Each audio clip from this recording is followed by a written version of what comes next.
오늘 우리에게 주신 하나님의 말씀은 말라기 2장 5절에서부터 14절까지 말씀입니다.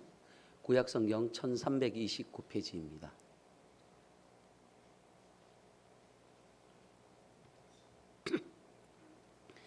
말라기 2장 5절에서부터 14절까지 말씀 한 절씩 교독하겠습니다.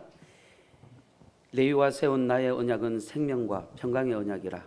내가 이것을 그에게 준 것은 그로 경외하게 하려 함이라. 그가 나를 경외하고 내 이름을 두려워하였으며 그의 입에서 진리의 법이 있었고 그의 입술에는 불의함이 없었으며 그가 화평함과 정직함으로 나와 동행하며 많은 사람을 돌이켜 죄악에서 떠나게 하였느니라. 제사장의 입술은 지식을 지켜야 하겠고 사람들은 그의 입에서 율법을 구하게 되어야 할 것이니 제사장은 만군의 여호와의 사자가 됨이거늘 너희는 옳은 길에서 떠나 많은 사람을 율법에 거스르게 하는도다. 나 만군의 여호와가 이르노니 너희가 레위의 언약을 깨뜨렸느니라. 너희가 내 길을 지키지 아니하고 율법을 행할 때에 사람에게 치우치게 하였으므로 나도 너희로 하여금 모든 백성 앞에서 멸시와 천대를 당하게 하였느니라 하시니라.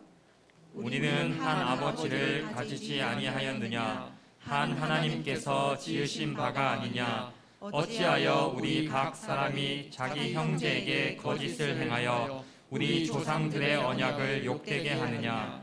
유다는 거짓을 행하였고 이스라엘과 예루살렘 중에는 가증한 일을 행하였으며 유다는 여호와께서 사랑하시는 그 성결을 욕되게 하여 이방신의 딸과 결혼하였으니 이 일을 행하는 사람에게 속한 자는 깨는 자나 응답하는 자는 물론이요 만군의 여호와께 제사를 드리는 자도 여호와께서 야곱의 장막 가운데에서 끊어버리시리라.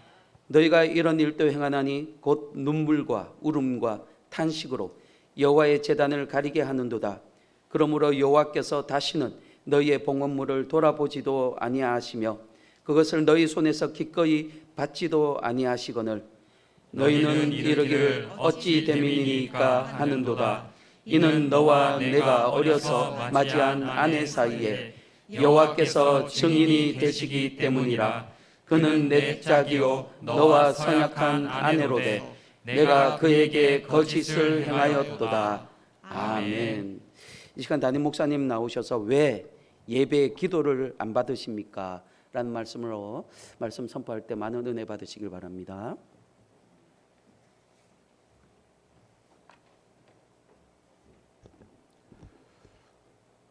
우리 연지교회 성도님들 반갑습니다. 2021년도가 언제 시작되었나 싶었는데 어느새 마무리 열매를 향하여 올라가고 있습니다. 이제 여러분 가정에 달력 한 장이 남아서 21년도 마감이 될 것 같은데요. 오늘 이 예배드리는 우리 모든 연주교회 성도님 가운데 하나님을 만남으로 말미암아서 한 해의 열매 유종의 미를 거두시기를 주의 이름으로 축복합니다. 사진 한번 보시겠습니까? 경기도 고양시 30대 엄마 곽모 씨가 있었어요. 그런데 딸 키우는 게 너무 힘들고 어렵습니다. 남편은 술 먹고 행패를 부립니다. 그래서 10일 전에 지난 10월 26일 밤 10시 넘어서 경기도 외곽도로에 4살 난 딸을 버리고 도망을 가요. 어떻게 버려졌나 경위가 보니까 인터넷 채팅에서 20대 남자를 알게 되었는데 2달간 인터넷 채팅으로 주고받는 대화 가운데 딸 아이를 버리는 방법을 일러주겠다. 그래서 그 얘기를 듣고 같이 공모를 한 거예요. 당일날 이 남자를 처음으로 만나갖고 이 4살 아이를 차에 싣고 저렇게 유기 버린 것입니다. 이때 영하 0.8도씨 그 추위 속에서 이 4살 딸 아이를 길거리에 버린 겁니다. 이 아이가 울고 있을 때에, 한참을 울고 있을 때에 지나가던 행인이 그 울음소리를 듣고 이 아이를 경찰서에 인계하고, 경찰서에서는 이 아이를 친아버지를 찾아서 다시 보내주었습니다. 그런데 불안한 것은 친아버지도 이 딸아이를 돌볼 수도 없고 버리지 않겠느냐, 이런 우려가 있습니다. 이 아이는 앞으로 어떻게 살아갈 것 같아요? 버림받은 두려움, 공포가 있기 때문에 원만한, 정서적으로 원만한 건강한 삶을 살아가기가 어려워요. 사람을 불신하고 경계하기 때문에 친해지기가 어렵고요, 늘 경계를 합니다. 버림받은 상처가, 이 후유증이 크기 때문에 어떤 새로운 일에 도전한다든지 어떤 시도한다든지 하는 것 자체가 어려워지고 늘 갇히게 되어질 가능성이 많습니다. 낯선 것, 새로운 것은 도전이 어려워요. 왜? 새로운 곳에 가면 또 벌어질까 싶어서. 그래서 기차를 탄다든지 어디 MT를 간다든지 새로운 곳을 간다는 이것 자체가 두렵고 겁이 나는 거예요. 이 아이의 치료는 어떻게 할까요? 또 어머니 한번 생각해 봐요. 이 어머니는 이제 징계를 받겠죠. 교도소 갔다 오고 난 뒤에 누가 용서해 줄까요? 이 딸 아이를 버렸다는 것에 대해서, 이 상처를 입은 것에 대한 용서가 어떻게 일어날 수 있을까요? 어렵습니다. 죄의식으로 평생을 살아갈 것입니다. 하나님께서는 이러한 어려움, 이러한 죄, 이러한 연약함 속에 살아가는 사람들을 위해서 하나님이 레위인들, 성전을 지으라 했던 것입니다. 이 이스라엘 백성들은 돌아와서 포로에서 해방마저 고향으로 왔는데 성전까지도 지었는데 이 일을 안 하는 거예요. 이 영혼들에게 생명을 주고 이 영혼들에게 평강을 주기 위해서 하나님께서 이 사람들을, 이스라엘 백성들을 세웠고 성전까지 지었고 어린 양의 피 제사를 드리게 했는데 이 일을 안 하고 있었던 거예요. 그래서 이들이 딴 일을 자꾸 하니까 하나님이 복이 임할 수가 없었지요. 그래서 이 하나님이 복을 안 주시니까 이 땅이 자꾸 황폐해지고 제사도 하는데 기도도 하는데 이 복이 임하지 않는 거예요. 왜요? 하나님께서 주시는 이 일을 안 했기 때문에 그런 것입니다. 그래서 이 백성들이 하나님께 항변을 합니다. 하나님 도대체 이해가 안 갑니다. 왜 하나님은 제사도 안 받으시고 기도도 안 받으십니까? 쉬운 말로 복을 왜 안 주시냐, 이런 뜻이에요. 하나님께서 이 제사도 안 받으시고 이 기도도 안 받으시니까 이 땅이 황폐해지고 우리가 이렇게 불행하지 않습니까? 아니다. 하나님께서 말씀하시는 그게 아니라는 것입니다. 13절 중반에 보십시오. 여호와께서 다시는 너희의 봉헌물을 돌아보지도 아니하시고 받지도 않으시며 그것을 너희 손에서 기꺼이 받지도 아니하시거늘 너희는 이르기를 어찌 됨이니까? 왜 안 받으십니까? 왜 복을 안 내려주십니까? 왜 안 들으십니까? 이렇게 항변하고 있는 거예요. 하나님께서 이들의 제사를 받으실 수도 없었고 기도 응답할 수 없었던 그 이유는 너희가 레위의 언약에서 떠났기 때문이다, 이렇게 설명하고 있습니다. 8절 보십시오. 너희는 옳은 길에서 떠나 많은 사람을 율법에 거스르게 하는도다. 나 만군의 여호와가 이르노라 너희가 레위의 언약을 깨뜨렸느니라 말씀하고 있습니다. 이 레위의 언약이 도대체 무엇입니까? 이스라엘 땅에는 하나님 주신 언약이 있습니다. 첫째는 모세에게 주신 율법의 언약이 있었어요. 이 율법을 너희들이 지키게 되면 하나님이 너희 아버지가 되셔서 보호하고 지키고 가나안 땅으로 인도하고 온전히 지키겠다 하시는 모세의 율법이 있습니다. 두 번째는 레위인들에 대한 율법이 있어요. 이것은 뭐냐 그러면은 제사, 어린 양의 피로 말미암아서 죄를 속해주고 용서시켜주고 치유해주는 이런 두 가지 율법을, 언약을 주셨어요. 그런데 이 모세 율법은 가지고 있어요. 그래서 죄를 지으면 징계를 하고 정죄를 하고 하는데 이 죄로 넘어진 자들, 실수로 실패로 좌절된 이 사람들에 대한 용서와 속죄와 치유는 이들이 안 하고 있었던 거예요. 그래서 하나님께서 너희들이 이 용서와 속죄와 치유를 하는 이 언약, 이 말씀은 너희들이 지키지 않고 있다, 이렇게 말씀을 하고 있는 것입니다. 곧 어린 양의 피제사 예수 그리스도의 죽으심, 속죄하심으로 말미암아서 이 죄인들을 씻어주시고 치유해주시고 이들을 용서해주는 이러한 완전한 복음이 이들에게 가야 되는데 이것은 안 하는 거예요. 딸 아이를 버린 이 부모 교도소 갔다 오겠죠? 그런데 그것이 진정한 용서가 될까요? 평생 죄의식으로 어떻게 살아가겠습니까?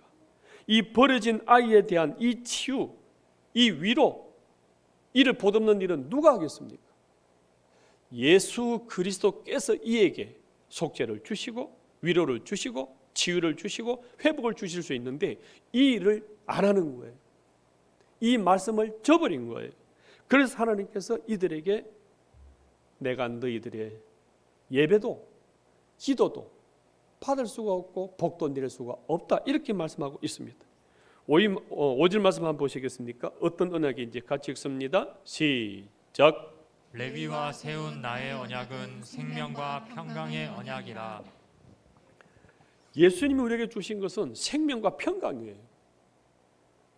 죽었던 사람을 살리고 죄에 빠져있던 사람을 살리고 그에게 생명을 주어서 다시 하나님 안에서 새롭게 살아갈 수 있도록 주시는 그 은혜의 생명이었습니다. 또한 예수님께서 주시는 것은 뭐냐 그러면 우리에게 평강이에요. 싸움, 분쟁, 분리, 투쟁 아니에요. 예수님께서 부활하셔서 이 땅에 부활하신 이후에 그 문 닫힌 마가다락방 안에 쑥 들어오시면서 첫 마디가 무엇이었습니까? 숨을 내쉬며 가라사대 너에게 평강이 있을지어다 말씀하셨습니다. 이 땅에 하나님의 진정한 생명과 평강을 주시려고 오시는 건데 이 일을 누구한테 맡겼냐 그러면은 레위 제사장들에게 맡긴 거예요. 그런데 이 레위 제사장들 이 일을 안 하는 거예요. 목사가 이 일을 안 하는 거예요. 교회 성도가 이 일을 안 하는 거예요. 지금의 제사장은 누구이겠습니까? 베드로전서 2장 9절에서 말씀하고 있습니다. 너희는 택하신 족속이요 왕같은 제사장이라 그랬습니다. 지금은 만인 제사장인 거예요. 우리 모두가 다 레위 제사장인 거예요. 우리에게 맡기신 일이 뭐냐 그러면은 생명과 평강, 이 생명과 평화의 일을 우리에게 맡겨주신 거예요. 그런데 여기는 관심이 없는 거예요. 내 복 받고 내 소유 모으고 내 사치하고 내 것 여기에 많은 사람들이 다 휩쓸려 가버렸던 것입니다. 왜냐하면 이들은요 바벨론 문화를 보고 온 사람들입니다. 페르시아 문명과 기술을 보고 왔는데 그걸 보고 오니까 이 세계화를 이루어 나가고 발전을 해야 되겠는데 하나님 말씀만 갖고는 되겠나 하는 회의가 생긴 거예요. 바벨론 포로 살았을 때 그 사람들 훨씬 잘 살았는데 그들이 사회적으로 세계적으로 더 복을 받는 것 같고 더 힘 있는 것 같고 더 발달된 문명을 살아가고 가고 있는데 우리가 여호와 하나님 말씀만 갖고 살아가게 되겠느냐? 우리가 또 포로가 되지 않을까? 불안했던 거예요. 그럼 물어보십시다. 이들이 바벨론 포로가 되고 페르시아 포로가 되었던 이유, 경제 불황이 왔던 이유는 어디 있었습니까? 하나님을 버리고 말씀을 버리고 우상 숭배기 때문에 온 그것을 생각 안 하고 페르시아, 바벨론 저 세계는 저렇게 발달하고 잘 사는데 우리는 이건 뭐야? 하나님의 능력이 이거밖에 안 돼? 말씀만 갖고 안 되겠는데? 이 우리가 좁게 살면서 이 제사만 드리가 되겠냐? 이렇게 불신에 빠졌던 것입니다. 하나님은 힘이 약해서가 아니라 말씀에 떠나고 우상숭배했기 때문에 이들에게 주어진 것들인데 이것을 깨닫지 못했던 것입니다. 결과는 어떻게 됐을까요? 9절 말씀 보십시오. 이런 일을 결국은 당합니다. 너희가 내 길을 지키지 아니하고 율법을 행할 때에 사람에게 치우치가였으므로 나도 너희로 하여금 모든 백성 앞에서 멸시와 천대를 당하게 하였느니라 말씀하고 있습니다.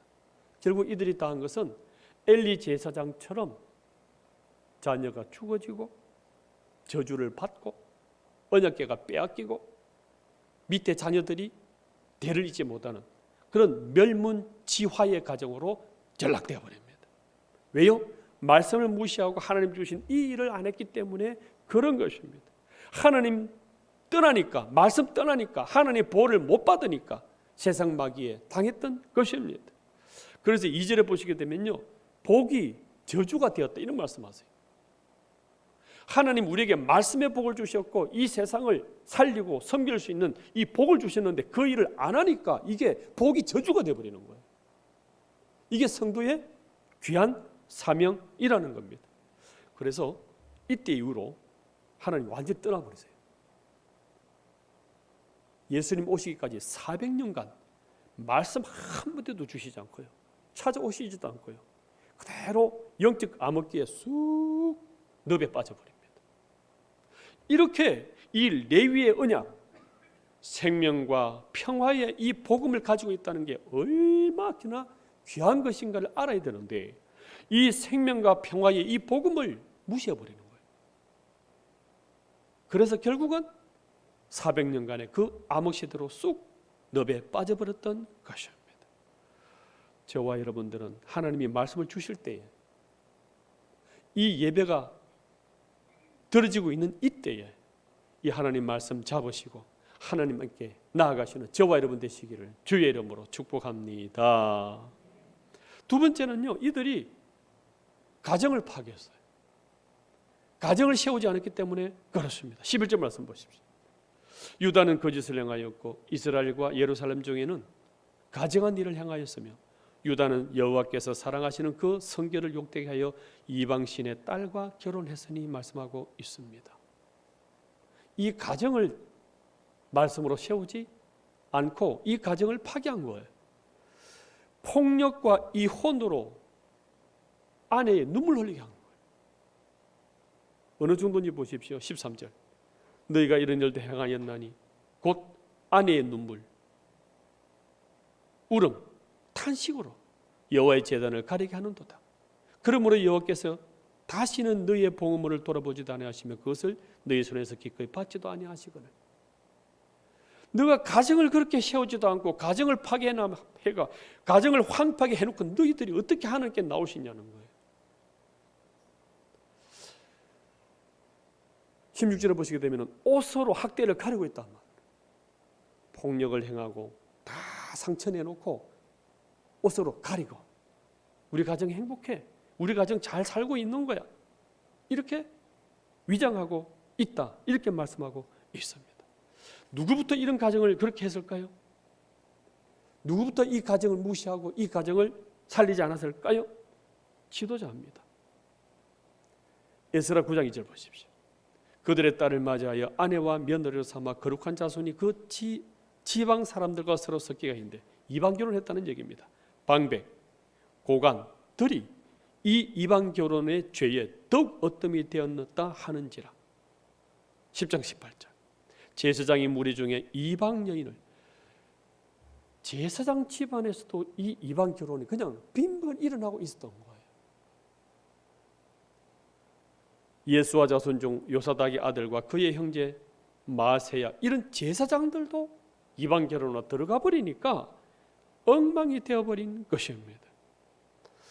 자, 이러한 이방 결혼으로 말미암아서 말씀이 하나님 은혜가 없어지게 되어지게 되면 가장 피해를 보는 자는 자녀인 거예요. 하나님에 대한 신앙, 하나님에 대한 믿음, 하나님이 우리를 지키신다는 그 은혜의 힘, 이것도 다 사라져버리고 그 속에서 자녀들은 울고 있는 거예요. 15절 말씀 보십시오. 그에게는 영이 충만하였으나 오직 하나를 만들지 아니하였느니라. 아니하셨느냐? 어찌하여 하나만 만드셨겠느냐? 이는 경건한 자손을 얻고자 함이라. 이 한 가정을 세웠을 때는 하나님이 경건한 자손을 이어서 이 말씀의 유전, 말씀의 전수가 일어나도록 이 가정을 세웠는데 이방 결혼해버리니까 이방 신이 들어오고 이방 결혼해버리니까 돈이, 소유가, 재물이 가정의 목적이 되는 거예요. 그러니 말씀, 하나님의 이 말씀은 끊어져 버린 거예요. 경건한 자손이 끊어져 버리는 거예요. 그러므로 내 심령을 삼가 지켜 어려서 맞이한 아내에게 거짓을 행하지 말지니라. 이들이 돌아와 가지고 아내를 버리는 거예요. 하나님이 태초에 인간을 창조하실 때에 남자 여러 명, 여자 여러 명 이렇게 만드시면 빨리 인간을 번식할 수 있잖아요. 그런데 하나님 그렇게 하지 않았어요. 한 남자만 지으셨어요. 그리고 한 여자만 지으셨어요. 이것도 보십시오. 사실은 남녀 다른 게 아니에요. 남자를 지으시고 무엇을 빼어서 여자를 만드셨어요? 갈비뼈. 이 허리에서 갈비뼈를 빼가지고 여자를 지으신 거예요. 곧 무슨 말입니까? 이 여자는 남자의 갈비뼈로 만들어진 하나라는 거예요. 남자 따로 여자 따로가 아니라니까요. 남자의 갈비뼈 하나를 가지고 여자도 만들어서 하나라는 거예요.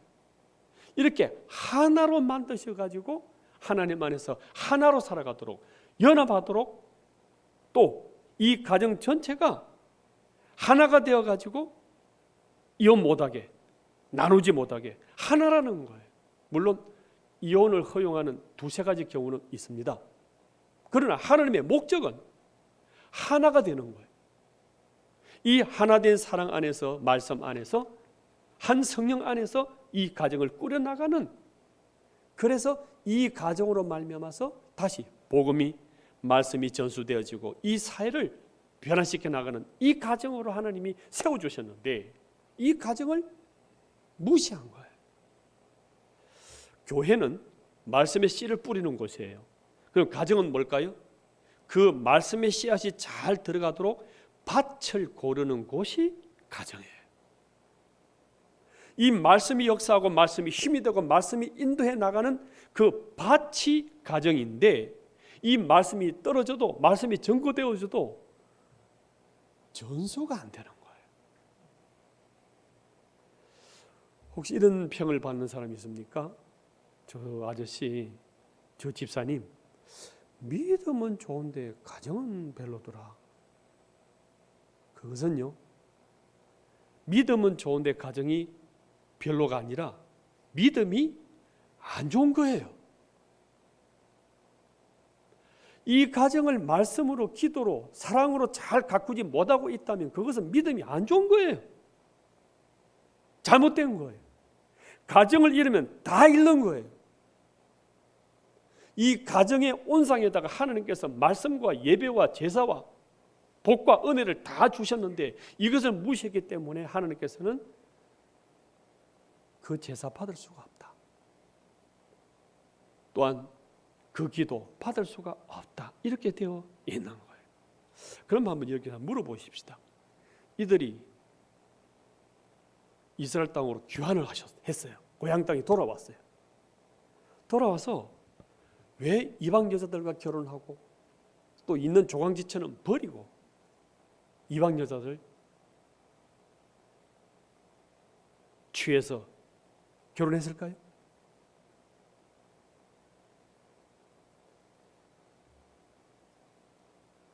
네 가지 예를 들어 볼게요. 첫째, 이뻐서.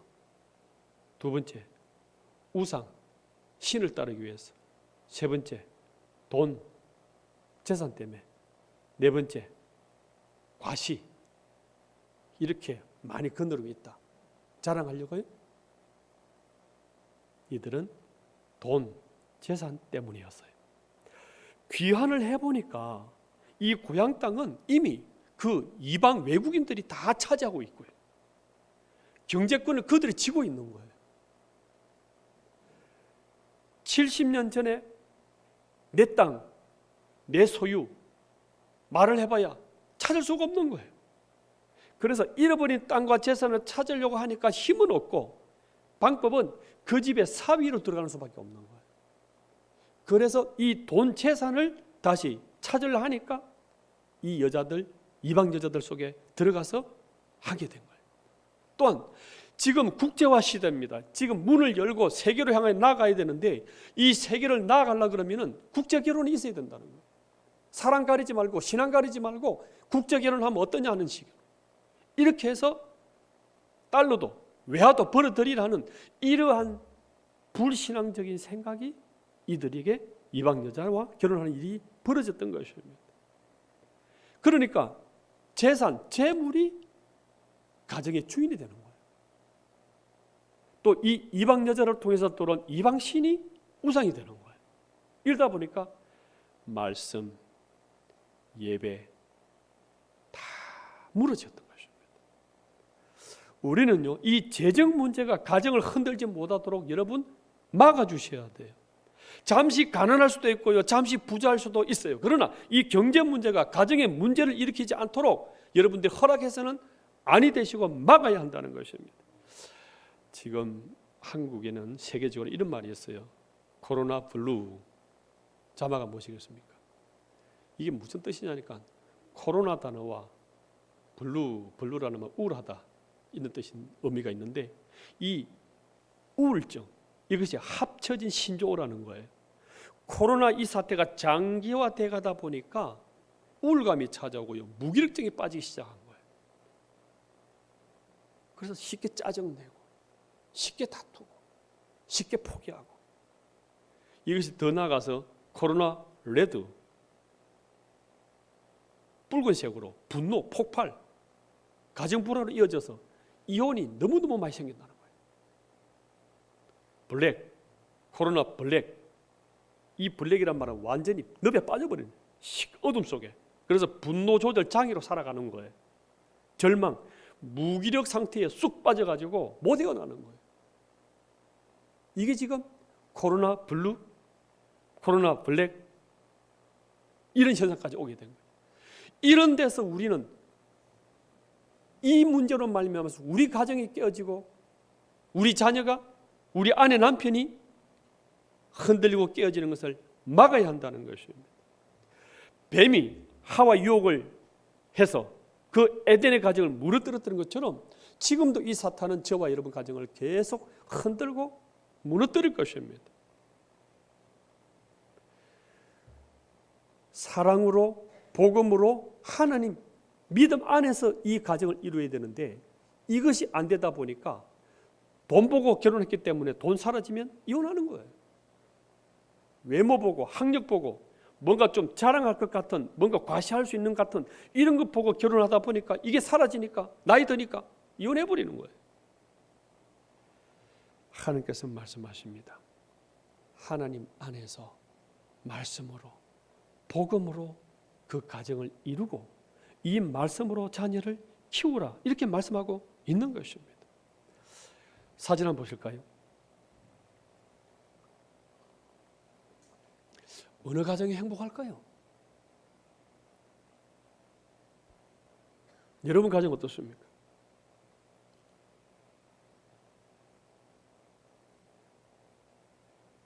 사실은 문제는 집 모양, 외적인 모양이 있는 건 아니에요. 잠언 17절에 말씀을 주셨습니다. 마른 떡 한 조각만 있고도 화목하는 것이 제육, 고기가 집에 가득하고 다투는 것보다 나으니라. 잠언 21장 9절 말씀. 다투는 여인과 함께 큰 집에서 사는 것보다 움막에서 사는 것이 나으니라. 큰 집, 화려한 집, 외적 환경이 우리를 채운다 그래서 그 사람은 행복한 가정은 아니에요. 우리 마음속에, 우리 가정 속에 하나님 말씀이 있고 사랑이 있고 용서가 있고 위로가 있는 이것이 참 가정인 줄 믿으시기를 바랍니다. 그런데 우리는 자꾸 추구하는 게 큰 집, 큰 차, 큰 직장, 과시할 만한 이 외형을 추구하는 이 사람들 때문에 이 가정이 자꾸만 소외되고 무너져갔던 것입니다. 베드로전서 2장 5절 말씀하십니다.